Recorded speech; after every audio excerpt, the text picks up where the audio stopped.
পারে না, নৌকায় যেতে হয়, সেখানে আমি গিয়েছি। আমি নাঙ্গলকোটের মানুষের নেতা নয়, আমার কোনো পদ পদবি নাই। আমি নাঙ্গলকোটের মানুষের একজন কর্মী। আপনারা নেতা, আমি অনুরোধ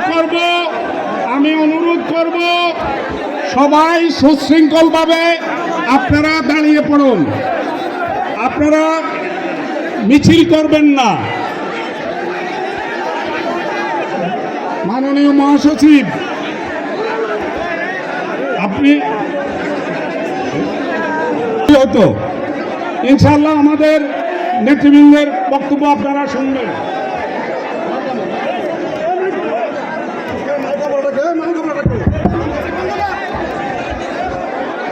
আজকের এই ঐতিহাসিক সমাবেশের সম্মানিত সভাপতি, প্রধান অতিথি, আমাদের প্রিয় নেতা, বাংলাদেশ জাতীয়তাবাদী দলের সম্মানিত মহাসচিব, লড়াই সংগ্রাম আন্দোলনের আপসীন নেতা জনাব ফখরুল ইসলাম আলমগীর সাহেব উপস্থিত আছেন।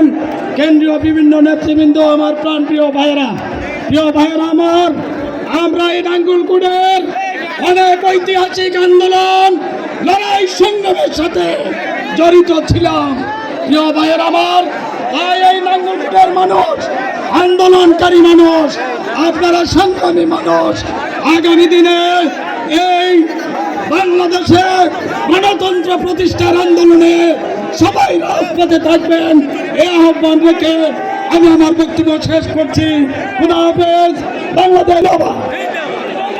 ধন্যবাদ। এখন বক্তব্য রাখবেন বাংলাদেশ জাতীয়তাবাদী ছাত্র দলের সাবেক সোনালী ফসল জনাব কামরুজ্জামান রতন ভাইকে বক্তব্য রাখার জন্য উদাত্ত আহ্বান জানাচ্ছি। সবাই আজকের এই অনুষ্ঠানে মির্জা ফখরুল ইসলাম আলমগীর দ্বিতীয় সুরে বক্তব্য দেবেন। আমরা সুশৃঙ্খল সুন্দরভাবে আজকের এই সবার মাধুর্যতা রক্ষা করে আমরা অনুষ্ঠান পরিশেষ করব। খুদা হাফেজ। বাংলাদেশ জিন্দাবাদ।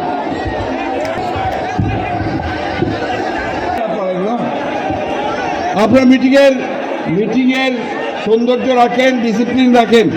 এই যে আমাদের সাংবাদিক ভাইরা এখানে কাভার করতেছে, সামনে থেকে সবাই সরে যান, সাংবাদিকদের জায়গা দখল করবেন না। সামনে থেকে সবাই সরে যান, পেছনে চলে যান, সামনের দিকে আসবেন না, সরে যান।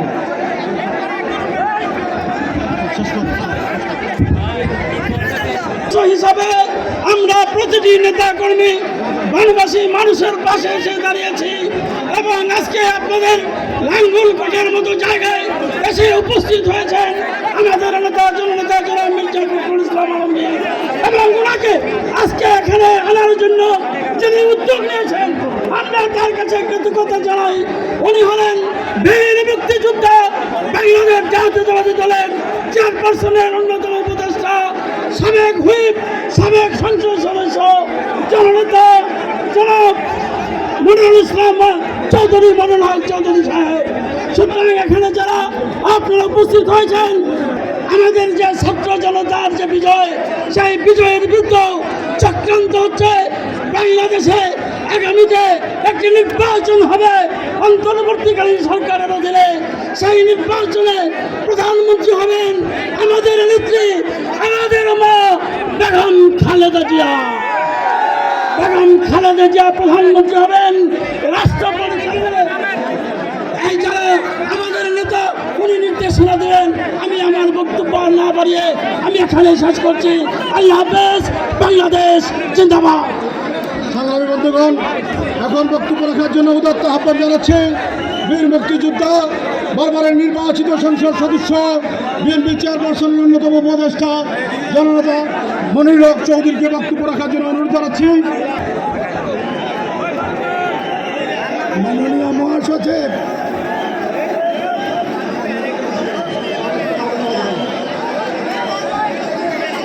উপস্থিত মাননীয় মহাসচিব, নেতৃবৃন্দ, নাঙ্গলকোটবাসী, আসসালামু আলাইকুম। নাঙ্গলকোটে আমি নাঙ্গলকোটে আমি 18 সালে ভাই এখান থেকে যান। 18 সালে